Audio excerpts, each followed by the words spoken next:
नाज़रीन, क्या शहर रियाज पर कुदरत का अजाब नाजिल हुआ है या कयामत की बड़ी निशानी पूरी हो रही है। नाज़रीन, रियाज में खौफनाक जालाबारी हुई है। अल्लाह ताला की नाराजगी है या क्या वाकया है, इस वीडियो को एंड तक जरूर देखिएगा। नाज़रीन, कभी कभी कुदरत ऐसे मनाजर दिखाती है जो इंसान को अंदर से हिला के रख देते हैं, और ये सिर्फ एक मौसम नहीं बल्कि एक तंबीह महसूस होती है। रियाज में हालिया शदीद जालाबारी में भी कुछ ऐसे मनाजिर पेश हुए जिसने लोगों को खौफ और फिक्र में डाल दिया। इन ओलों की शिद्दत इतनी ज्यादा थी कि मजबूत गाड़ियां भी महफूज नहीं रह सकी। पुराने मॉडल की वो गाड़ियां जिनका लोहा बहुत मजबूत समझा जाता है, उन पर भी गहरे निशान पड़ गए और कई जगहों पर शीशे टूट गए, गाड़ियां तबाह हो गई, जानवर हलाक हो गए और लोगों का फाइनेंशियल डैमेज भी हुआ है। और ये सब कुछ इस बात की तरफ इशारा है कि जब कुदरत हरकत में आती है तो इंसान की बनाई हुई मजबूती भी बेबस हो जाती है। लेकिन अचानक एक ऐसी शदीद जालाबारी की वजह क्या थी? मौसमी तब्दीली या कुदरत की तरफ से एक वार्निंग?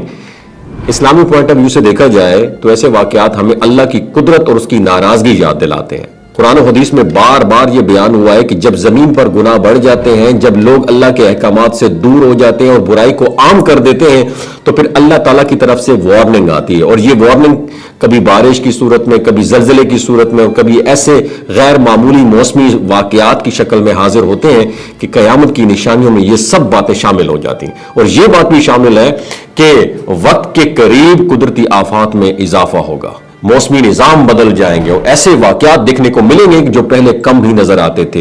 रियाज की बात की जाए तो रियाज में इस शिद्दत के ओले गिरना एक गैर मामूली वाकया जो हमें यह सोचने पर मजबूर कर देता है कि क्या हम उन निशानियों के बिल्कुल करीब नहीं पहुंच रहे।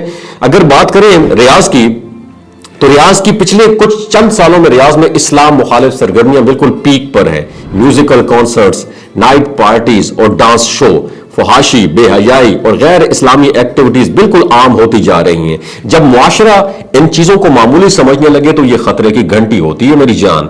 अल्लाह ताला की नाराजगी का इजहार हमेशा फौरी और वाज़ेह नहीं होता, लेकिन ऐसे वाकयात एक वार्निंग जरूर होता है कि इंसान को अपनी रविश बदलनी चाहिए। और ये जरूरी नहीं है कि हर वक्त को हतमी अजाब कहा जाए, लेकिन ये जरूर समझना चाहिए कि ये एक मैसेज है, एक मौका है कि हम अपने गुनाहों पर गौर करें, तौबा करें और अल्लाह ताला की तरफ रुजू करें, क्योंकि जब तक दरवाजा खुला है तो वापसी तो मुमकिन है। ये वक्त है कि हम अपने आमाल का जायजा लें, अपनी जिंदगी को इस्लाम के मुताबिक ढालें और अल्लाह ताला से मुआफी मांगे, क्योंकि अगर हमने इन निशानियों को नजरअंदाज किया तो शायद आने वाला वक्त इससे भी ज्यादा सख्त आ सकता है। वमा अलैना इल्लल बलागुल मुबीन। कोई बात बुरी लगी हो दस्त बस्ता मादरत का तलबगार हूं। वमा अलैना इल्लल बलागुल मुबीन। लेकिन ये जरूर समझना चाहिए कि ये एक मैसेज है, एक मौका है कि हम अपने गुनाहों पर गौर करें, तौबा करें और अल्लाह ताला की तरफ रुजू करें, क्योंकि जब तक दरवाजा खुला है तो वापसी तो मुमकिन है।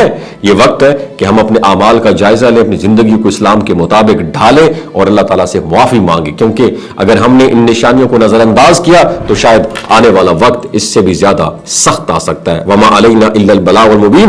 कोई बात बुरी लगी हो दस्त बस्ता मादरत का तलबगार हूं। वमा अलैना इल्लल बलागुल मुबीन।